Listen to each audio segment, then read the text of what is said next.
Lung का सिकुड़ जाना या जिसे हम मेडिकल टर्म में इंटरस्टिशियल लंग डिजीज कहते हैं, ये हमारा आज का टॉपिक। और ये सिर्फ बूढ़ों का प्रॉब्लम नहीं है, बहुत सारे यंग लोग भी इससे इफेक्ट होते हैं। वैसे तो इसकी बहुत सारी वजूहात हैं, लेकिन आज दो बड़े ग्रुप्स के बारे में हम बात करेंगे खास तौर पे। एक इडियोपैथिक पल्मोनरी फाइब्रोसिस, जो कि बड़े बुजुर्गों का मसला है और अमूमन लोगों में 50 साल के बाद देखी जाती है। और दूसरी interstitial lung disease due to connective tissue disorder. जवान लोगों के लिए कनेक्टिव टिश्यू डिसऑर्डर के साथ इसकी एसोसिएशन है। सो जिन लोगों को भी गंठिया का प्रॉब्लम हो और उनमें मल्टीपल छोटे छोटे और मसाइल होते हैं, जैसे बालों का गुच्छों में गिरना, जल्द के ऊपर रैश होना, किडनी या हार्ट के प्रॉब्लम्स में इन्वॉल्व होना, इसी तरह लंग्स भी इन्वॉल्व होते हैं। होता क्या है, it's an imbalance between some triggers, और इसकी वजह से हमारी बॉडी का जो कुव्वत मुदाफ़ियत है या इम्यूनिटी है वो डिसरेगुलेट हो जाता है।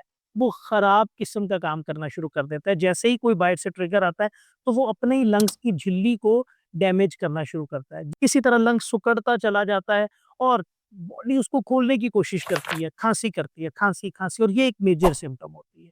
इसी तरह जो इडियोपैथिक पल्मोनरी फाइब्रोसिस है, वो बुजुर्गों की बीमारी है, जो कि 50 साल के बाद आती है। उनमें भी सेम यही मैकेनिज़्म है। जैसे जवान लोगों में तो कोई गंठिया का प्रॉब्लम था, लेकिन इन लोगों में कोई प्रॉब्लम नहीं होती। अलामात क्या होती हैं? सबसे कॉमन साँस फूलना, नंबर 2 खाँसी होना, ख़ास तौर पे इसके अंदर खुश्क खाँसी प्रीडोमिनेंट होती है, और इसके अलावा कभी बलगम में खून भी आ सकता है।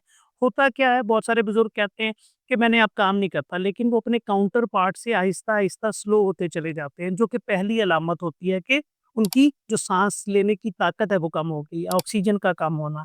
ये अगर अलामत आती हैं, आप डॉक्टर के पास जाते हैं, वो आपका चेकअप करता है, तो कुछ फाइंडिंग मिलती है चेस्ट के साथ। एक्स-रे के ऊपर निशान मिलते हैं, जो शो करते हैं कि लंग नीचे से सिकुड़ रहा है। पल्मोनरी फंक्शन टेस्ट एक बहुत इंपॉर्टेंट टेस्ट है, जो इसको डिटेक्ट कर सकता है, और सीटी स्कैन के बगैर तो इसकी तशखीस मुमकिन ही नहीं है। और इसके बारे में हमारी कंप्लीट वीडियो भी हमारे चैनल पे मौजूद है, और अगर फिर भी इससे रिलेटेड आपका कोई क्वेश्चन हो तो आप कमेंट सेक्शन में कर सकते हैं।